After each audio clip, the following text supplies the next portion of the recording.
Who's Jordy? Who do you see stepping up this year? Because he was Josh's favorite target last year. Everyone knew that, obviously. Are there guys that you see stepping into that role, or can there be guys that can step into that role? Well, I think one of the things that all these conversations all off-season, what we've tried to start every time we talk about a year ago with the amount of production, is I don't think you can lose sight of the fact that Deion Murphy had a staggering amount of catches in excess of what Jordy had his junior year.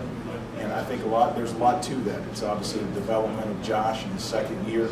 I think a lot of credit goes to anybody who can catch 122 passes, clearly. But I think Deion's got a very good chemistry with Josh. You know, I think you're going to see our tight end, Jeremy Mestrud, really come into his own this year. But to be honest with you, there's a really good core of receivers that are very exciting. I would say right now there's at least 6 other receivers other than Deion that I feel really positive about. And we'll just have to see exactly how that fleshes out here in the next couple of weeks. But real positive that some of the new guys, but some of the returning guys, Mark Brown and Ernie Pierce, have done a fine job as well. Because of that, we've made a couple of roster moves. We've moved Cedric Wilson to safety, and Tony Purvis has gone to corner in response to that. So, and those two are very positive about their opportunities. So, competition's a good thing for everybody.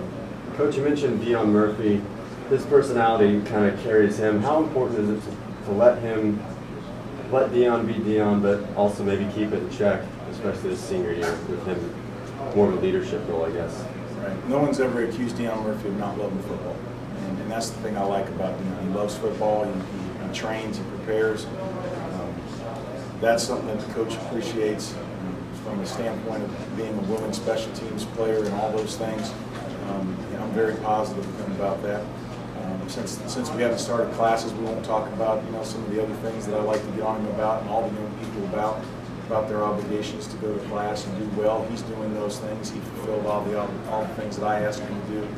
But I think he's got an opportunity to have a really terrific season, and his personality I think is terrific. And I've said before that no one loves Deion like Deion loves Deion, and I think that's true. But I think a lot of players, particularly our quarterbacks, start to like him even a little bit more. And probably, hopefully, in this season, we'll all say that we love him because we'll be resting on him pretty hard. And when you talk about Jordy and some of those other people who may not be here anymore, there's a lot of really good young players in that wide receiver core, and I'm hoping that they'll become household names this year. Can you put into